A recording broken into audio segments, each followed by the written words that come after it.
Imagine a 5-year-old walking through a park in midwinter. They catch their toe on a frozen root, slip, and fall face first into the snow. For most modern parents, the reaction is instantaneous. You rush over, scoop them up, and brush off the snow, soothing the pain before they even have a chance to register the shock. We do this out of a desire to protect, but shielding a child from every minor scrape has a measurable cost. Children today face record levels of anxiety and emotional fragility.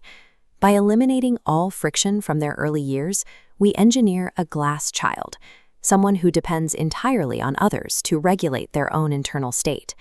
In certain traditional cultures, that same fall triggers a very different response. The parents watch the child hit the snow, and they do nothing. They stand perfectly still. Left alone in the cold, the child is forced into a rapid internal calculation. They have to assess their own physical pain and decide on their own, do I sit here and cry, or do I push myself up?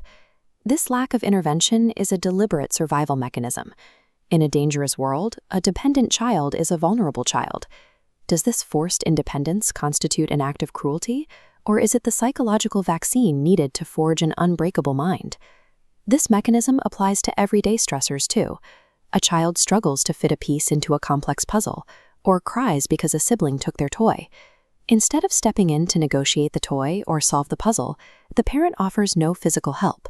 They simply ask, "What is your plan to fix this?" The biological stress response starts in the amygdala. Hitting an obstacle pulses this node, flooding the body with cortisol. Formulating a plan shifts activity forward to the prefrontal cortex. The brain replaces fear hormones with a targeted release of dopamine.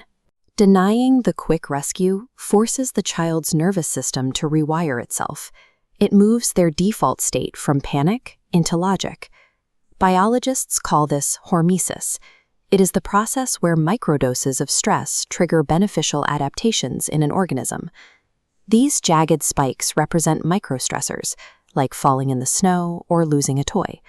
After every obstacle the child overcomes alone, their resilience base is higher. They are building a psychological immune system. This biology carries into adulthood. It creates an individual who can recover from a job rejection or navigate a sudden emotional shock because they have practiced this exact recovery since they were 3 years old. Managed exposure to hardship functions as the essential armor required to survive adult life. There is a breaking point. When toughness replaces warmth entirely, the results are horrific.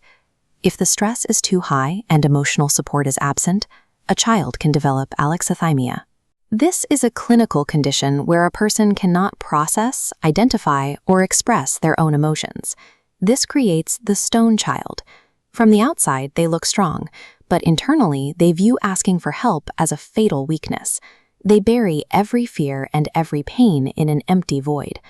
Buried stress eventually pressurizes. Years later, it manifests as explosive anger or an impenetrable emotional wall between them and their own families.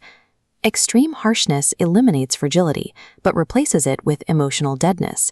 In these cases, invulnerability is a trauma response. Overprotection creates a child made of glass. Over-harshness creates a child made of stone. Both fail to prepare the individual for reality.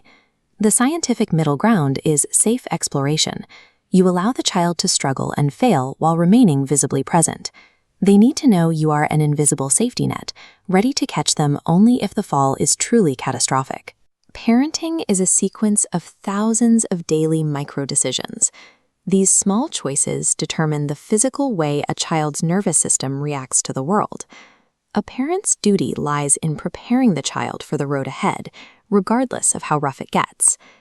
Where do you draw the line between providing protection and forcing resilience? Share your approach in the comments.